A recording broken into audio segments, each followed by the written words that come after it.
ఈ రోజుకి 2 సంవత్సరాల ముందు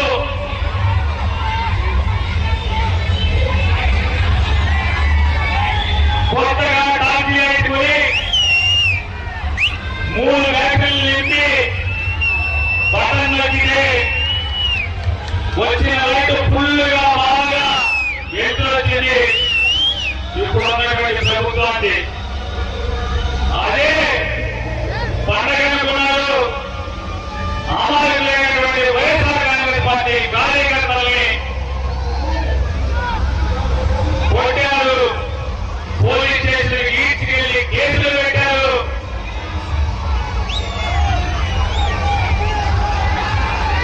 జైలులో పెట్టారు.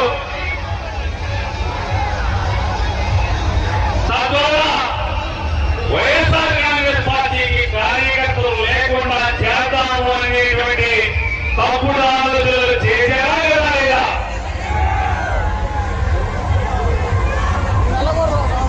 ఎవరన్నా ఒక్కడన్నా వైఎస్ఆర్ కాంగ్రెస్ పార్టీ జెండా మోసేవాడు వీళ్ళ తండ్రులు తినకోవాలి కానీ లేదా పోలీసులతో తన్నించి ఇంటికి వచ్చిన తర్వాత కానీ లేదా జైలుకి వెళ్ళి జైలు మీద బయటికి వచ్చిన తర్వాత కానీ జై జగన్ అంటాం కానీ ఫ్యాను రంగు జెండా పక్కన పెడతాం కానీ చేసిన ఎవరైనా ఒక్కడంటే ఒక్కడన్నా ఉన్నాడా? 2 ఏళ్ళు అయ్యేప్పటికీ 3 వ్యాఖ్యలుగా చేసినటువంటి కాంట్రాక్ట్ అప్పుడే వరకు మసక మారిపోతుంది. రాబోయే ఇక 30 మాసాలు ఉంది. ఇప్పటికే నిన్నటి దాకా తెలుగుదేశం వాళ్ళకి కనబడి మర్యాదలు చేసి మనమైతే కుర్చీలో కూడా కూర్చోమన్నా కూడా అనుకుంటా వాళ్ళకి రాష్ట్ర మర్యాదలు చేసినటువంటి పోలీస్ స్టేషన్ లో ఉన్నటువంటి కానిస్టేబుల్స్ కానీ సబ్ ఇన్స్పెక్టర్ సోదరులు కానీ ఎప్పుడైతే 3 బ్యాటరీల కాన్స్లేట్ బరువు ఎరగడం తగ్గిందో వెంటనే వైఎస్ఆర్ కాంగ్రెస్ పార్టీ రాన్న కూర్చోని అంటున్నారు, కాపీలో అంటున్నారు.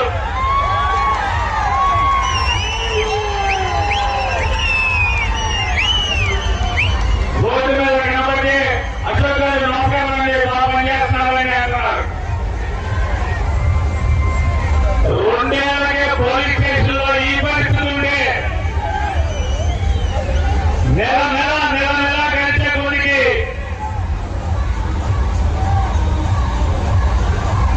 వైఎస్ఆర్ కాంగ్రెస్ పార్టీ కార్యకర్తలను చూస్తే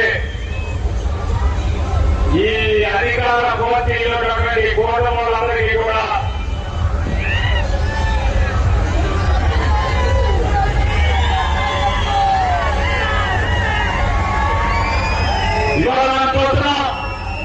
ఇవాళ మనం చూస్తున్నాం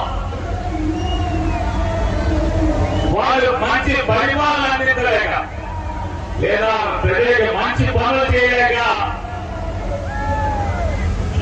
ఏడాది కోసాన్ని జగన్మోహన్ రెడ్డి గారు తెచ్చికెళ్తారు కాబట్టి ఆ మతం పేరుతో మాత్రమే రాజకీయం చేసి హిందూ మతంతో ఆడుకోవాలని చెప్పని నారా చంద్రబాబు నాయుడు గారు, పవన్ కళ్యాణ్ గారు అలాగే బీజేపీ అధ్యక్షుడు ముగ్గురు కలిసి కొత్త డ్రామాకి తెరలేశారు.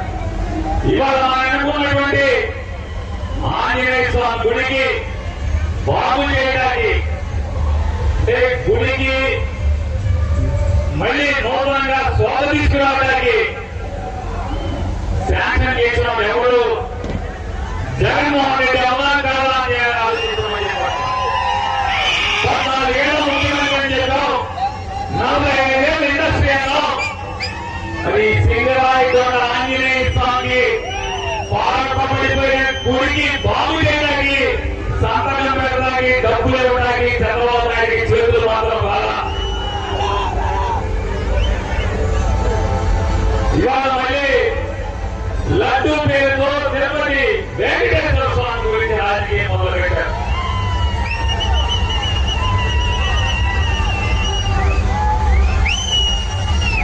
దేవుడి మీద పగబట్టినట్టుగా లడ్డూలో వెంకటేశ్వర స్వామి వారి ప్రసాదంలో ఆ గోవు కలిసింది, ఈ గోవు కలిసింది, ఏ గోవు కలిసిందో రకరకాల గోవులు కలిసింది అని చెప్పని రచ్చ చేస్తే దేవుడు ఖాళీగా ఉండగా, దేవుడు ఊరుకుంటాడా? అందులో ఏడు కూడా వెంకటేశ్వర స్వామి అసలు ఊరుకుంటాడా? వెంటనే సుప్రీంకోర్టు జడ్జిని పంపించాడు, సిబిఐతో కమిటీ వేయించాడు.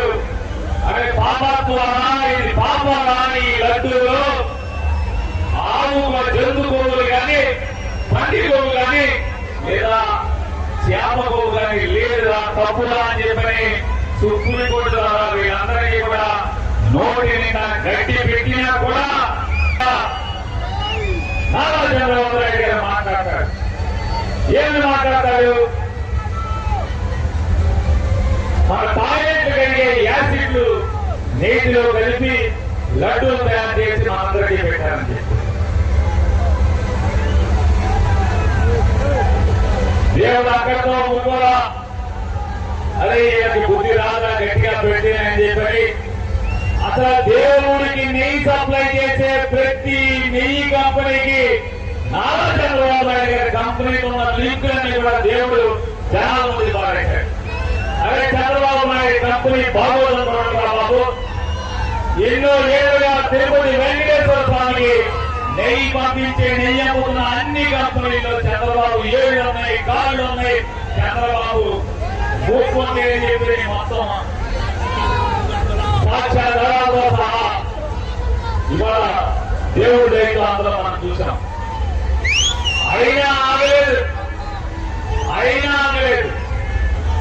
ఇవాళ ఇన్ని పాపాలు దేవుడి మతం పేరుతో పాపాలు చేస్తున్నటువంటి వాళ్ళకి దేవుడు ఏ రకమైన శిక్ష చేశాడో చూసాం మనం. ఆయన ముద్దుగా వేసుకున్నటువంటి బిఆర్ నాయుడు అనేటువంటి టీటీడీ బోర్డు చైర్మన్ రాష్ట్రలీల పాల్గొంటామని కూడా దేవుడు ఏ రకంగా బయటపడేశాడు మనం చూసాం. ఇవాళ మన పల్నాడులో ఉన్నటువంటి ఒక అతను టీటీడీ మెంబర్గా ఉన్నాడు. ఆయన ఎందుకంటే అంటే అందుకంటే మనతో ఉండాడు. ఈ జంపింగ్ జపాన్ బ్యాచ్ అదే దూకాడు, టీటీడీ మెంబర్ ఇచ్చాడు. ఆంధ్రప్రదేశ్ ఐటమ్ రాగానే చంద్రబాబు నాయుడు రిజైన్ చేయించాడు. అంటే పల్నాడు వెనుకబడిన కులానికి సంబంధించినాడు కాబట్టి ఆంధ్రప్రదేశ్లో మార్పు వస్తే రాజీనామా చేయించాడే. రాష్ట్రాల భాగవతం బయటికి వచ్చి ఆడకూడదు చెప్పింది, అయ్యా నేను వైదిక బ్రాహ్మణ కుటుంబంలో జన్మించిన ఆడపిల్లని, నన్ను అనేక ఆశలు పెట్టి లోపరుచుకుని నన్ను ఆట వస్తువు కన్నా క్రూరంగా హింసించాడు. ఇటువంటి దుర్మార్గుడికి టీటీడీ చైర్మన్ వేయగలిగి అని చెప్పని ఎన్నికలు అవ్వగానే ఉత్తరం రాస్తే కూడా నారా చంద్రబాబు నాయుడు ఆ ఉత్తరాన్ని చూసి కూడా తెలిసి తీసుకొచ్చి స్వామివారి బండ చైర్మన్ గా వేశాడు ఆయన్ని. ఈ భాగవతం బయటకు వచ్చిన తర్వాత, ఈ గుడెనకాల గుట్టు బయటకు వచ్చిన తర్వాత, ఈ మసక చీకట్లో డ్యాన్సులు బయటకు వచ్చిన తర్వాత కూడా బిఆర్ నాయుడు మాత్రం రాజీనామా చేయించకుండా ఇంకా స్వామివారి పాదాలు చెందిన బాబాత్మని కూర్చోబెట్టి ఇంకా చూస్తున్నాడంటే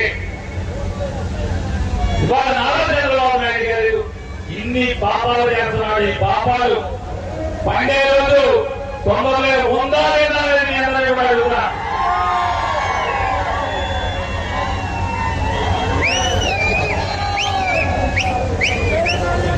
మతం పేరుతో జగన్మోహన్ రెడ్డి గారిని రాజకీయంగా అనగదొక్కుదాం అనుకున్నటువంటి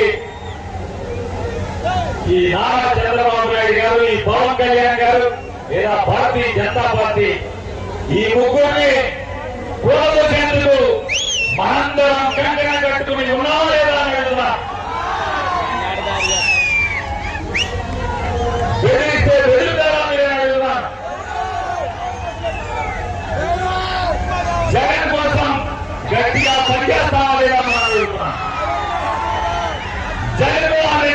ముఖ్యమంత్రిగా చేసి మళ్ళీ రాష్ట్రంలో ఉన్నటువంటి సామాన్యులందరికీ మంచి జరిగేదానికి మీరు పనిచేస్తారా లేదా అని అడుగుతున్నాను. చంద్రబాబు